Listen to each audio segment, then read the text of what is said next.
Thank you, Ron, and welcome back to halftime. Oilers lead at 44-25, and right now we're really pleased to be joined by the head football coach of Findlay, Mr. Rob Keys. And Coach Keys, National Signing Day yesterday, and you guys signed 39 guys, and as always, looks like a pretty good class.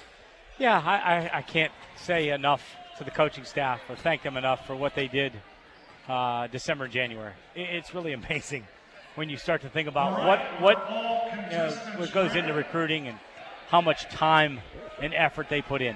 Almost 30,000 miles within the staff driven in the month of December and January. That's impressive. And before we get to some of these newcomers, I thought we'd talk about some of the guys coming back because it's interesting. We've had this conversation for a number of years now, and in the first couple of years we had it, we were literally looking forward to those guys coming in because maybe the guys we had weren't quite ready. And now you got some guys coming back. You look at this offense, one of the best offenses in the GLIAC, if not the country. And you got Reese coming back, you got Bridges coming back, you got Jason Moore, and that's a pretty good 1-2-3 punch right there.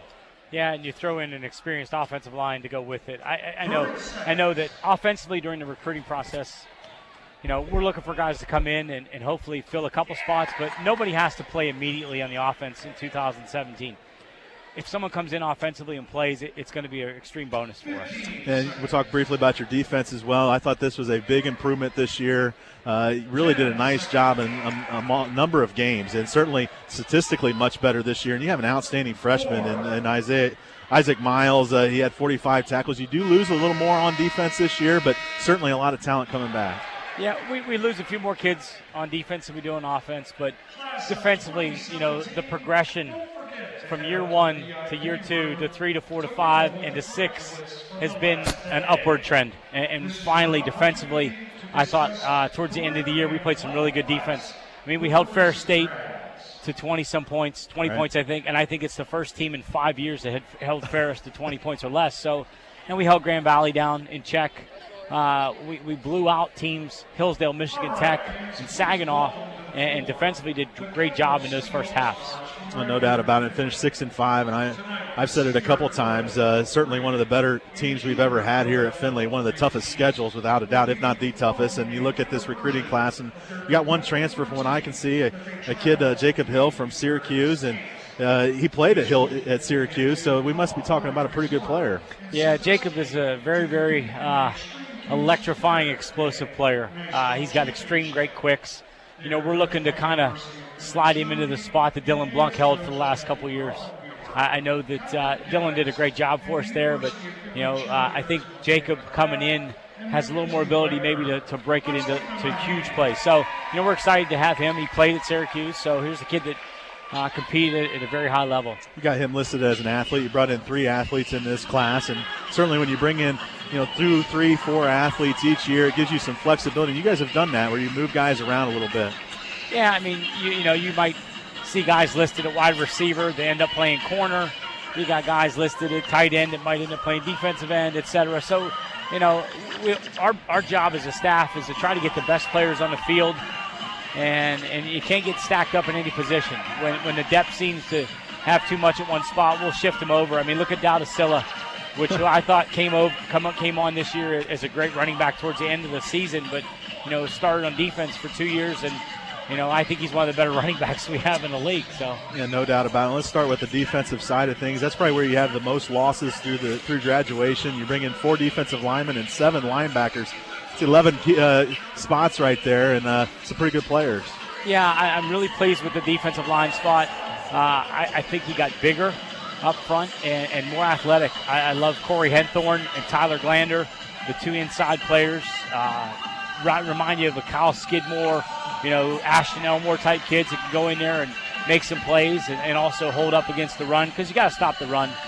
On the edge, we got Drew McLucky out of DeSales, and anytime you get a DeSales kid, they're a winner through the high school career. And I'm really anxious to see some of these linebackers perform, because we did lose some linebackers to graduation, and I told those freshmen we recruited them, you're going to come in and you're going to have the opportunity to play right away. And we 6 defensive backs. We have quite a tradition of great defensive backs, especially since you've been here as assistant coach and head coach. Of course, we got one of those playing in the pros right now, so that must mean we know a little bit what we're doing from a defensive backfield perspective. But you bring 6 of them in, and interested to see what they do. Yeah, the standard's set pretty high. When you put film on, you got to say, well, is he going to be the best defensive back in the program? And the benchmark is Harold Jones-Forte. And that's a tough one to hit because here's a kid that started 4 years and made a ton of plays and now going into his third year as a Chicago Bear. So we got a couple guys that got a little ways to go to catch Harold. But, from a talent perspective, we got much bigger up front on both sides of the ball, offensive, defensive line, and we got some really fast skill kids. The Darryl Sinclair kid from Solon has an opportunity this year to possibly be the state champ in the 100-meter in Division I in the state of Ohio. And offensively is where I'm most excited about, just from the standpoint of he has so much back. It's an opportunity really to build depth. You bring in 6 offensive linemen, already an outstanding offensive line. And I think if we talked about the defensive backs with Harold, but certainly I think when you think about Findlay, you think about offensive line. We have had some tremendous offensive linemen and really good core group of 5 offensive linemen for a number of years. Yeah, we've had an all-conference performer every year since 2009. And that's a pretty good streak. Only one other team in the GLIAC can say that, and that's Grand Valley. Chris Reaper, offensive lineman of the year. And now you got guys like Andrew Alton, the first-team all-conference kid returning. You got Christian Olmstead and Andrew Dickinson and Neil Davis as the 4 starters returning, and they're all young. They have multiple years left in their career.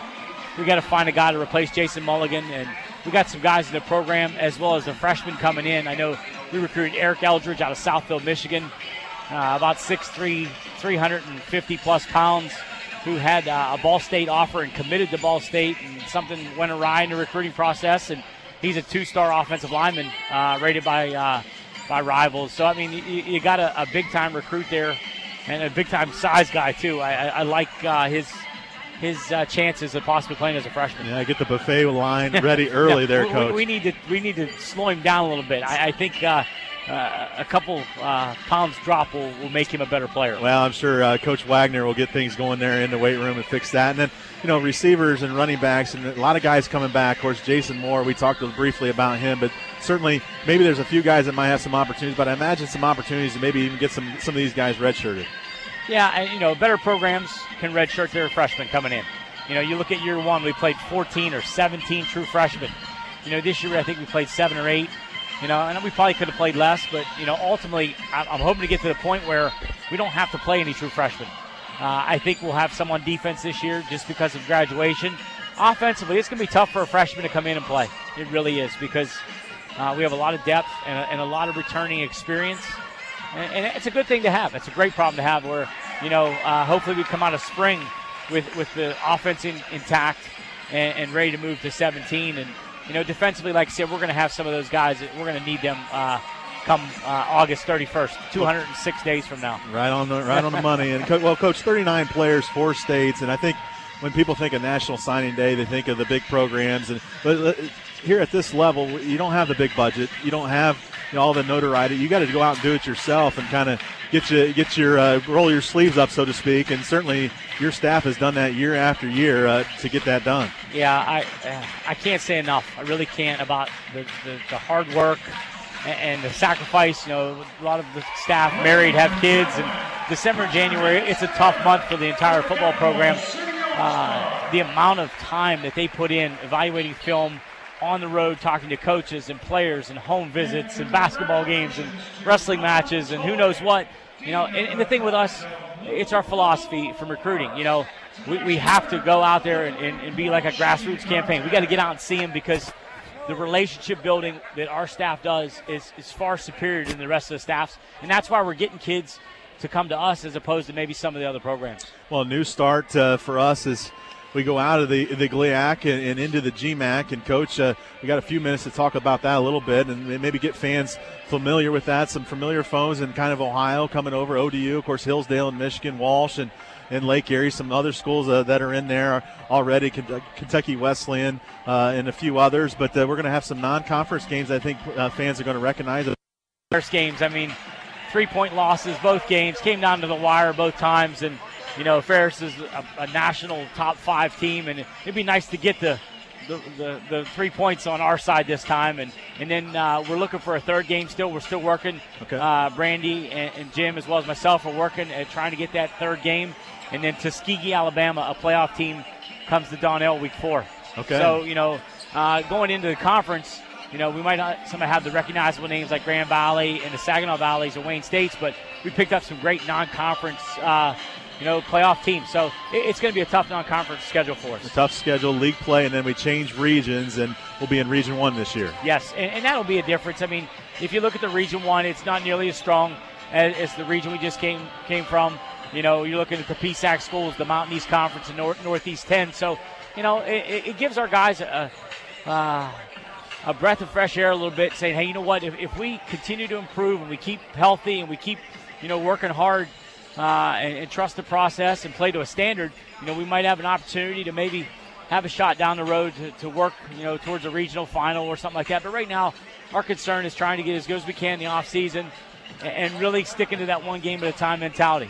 Tiffin is on the rise, and believe me, it's a big game because I know that it's been a while since they've knocked us off, and I know that every time we play them, it gets harder and harder, and I know that our guys better be ready, and I know that's our focus. What can we do right now to get us ready to play August 31st? 1993, the last time the Dragons beat the Oilers, not to rub it in too much. Well, Coach, thanks for joining us. We got to get ready for our second half. Another great class. Looking forward to Oiler football coming up in the fall, and, of course, spring game coming up here shortly. Sounds good, Jason. Take care. All right, that's head football coach Rob Keys. Appreciate him joining us.